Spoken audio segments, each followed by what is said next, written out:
Yo, what's good, everybody? It's Mr. Holland Part 313. Just kind of want to vent a little bit, kind of get this off my chest. I ain't really got shit to do right now. I got an appointment I got to go to earlier. I mean, a little later. But I just kind of want to rant a little bit about these ridiculous contracts that's pretty much given out like candy.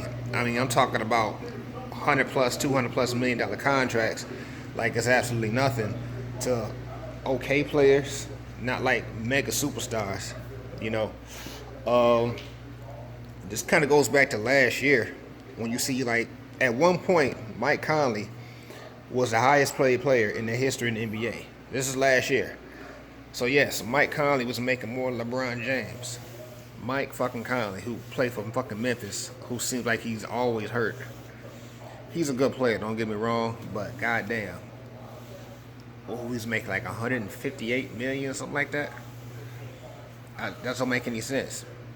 You look at Chandler Parsons. I think he playing for Memphis too. I'm not. He's forgettable in my opinion. He's okay, but he's not that good. A $94 million contract. This is a player who cannot stay healthy. And this is another thing. These guys are getting these ridiculous ass contracts and can't stay healthy worth a shit. For real. Joakim Noah. What? Listen. I understand that Phil Jackson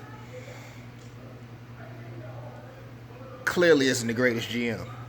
I mean, one of the all-time great coaches. I give him that. Nobody's taking it away from him.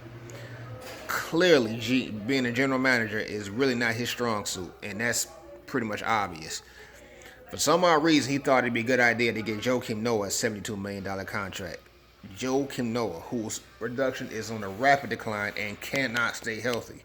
So you get injury-prone bums getting a ridiculous-ass contract. So you kind of fast forward to this year. And like I said, going back, Chandler Parsons, $94 million. I don't know what the fuck they were thinking. But kind of fast forward to this year, where you have Blake Griffin. I think he signed like a $174 million contract with the Clippers. Listen, in my opinion, Blake Griffin is nothing but an injury-prone, overpaid highlight reel. Like, for real. This is another guy that cannot stay healthy. You talking about injury-prone. He either get hurt right before the playoffs and they start, and he's done for the season, or as soon as they start, he's hurt for the rest of the season. And you give this man $174 million, cannot stay healthy, unreliable. Seriously, maybe I'm wrong, but I can't remember him finishing the whole fucking season, you know, so I just don't understand. It's like, okay, I get it. Last two seasons, with this year and this year, not last two seasons, but last couple seasons, last year and this year,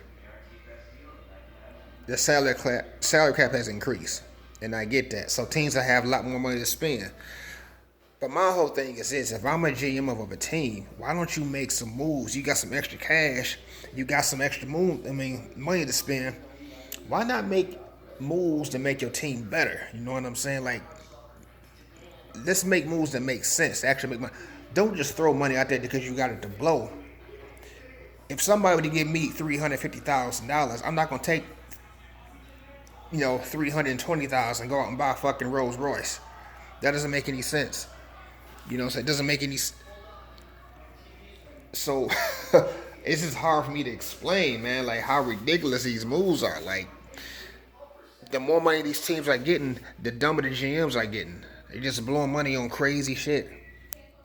You know, James Harden just got this money, $228 fucking million for 4 years.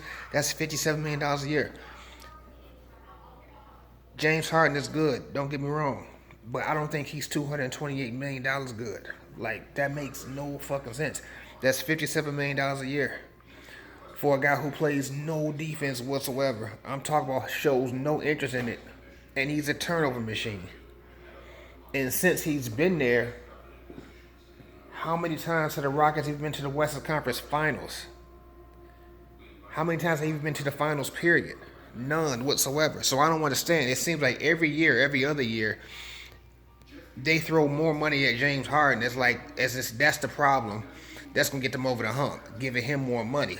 And I just don't see the justification for it. In my opinion, no player in the league is worth $228 million. But anyway, I digress a little bit. Congrats to him. I just don't understand it. To me, it just don't make any sense. So, oh man, just kind of want to rant and rave about that. And I think I could be wrong. Y'all can correct me if I'm wrong. I think that salary cap increases even more, so you're gonna see even more dumbass deals going on next year. So I'm not hating on players getting money, but my whole thing is teams spending money on players to improve their roster. Let's make sense of this. You know what I'm saying? I want my team to get better.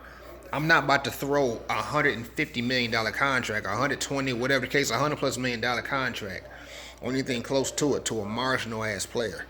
That makes no sense, because at some point that's gonna catch up to you when you got that terrible ass contract, and it's gonna start to hinder you because you can't sign nobody else, because you got one dude on your team who clearly don't deserve it making a gazillion dollars.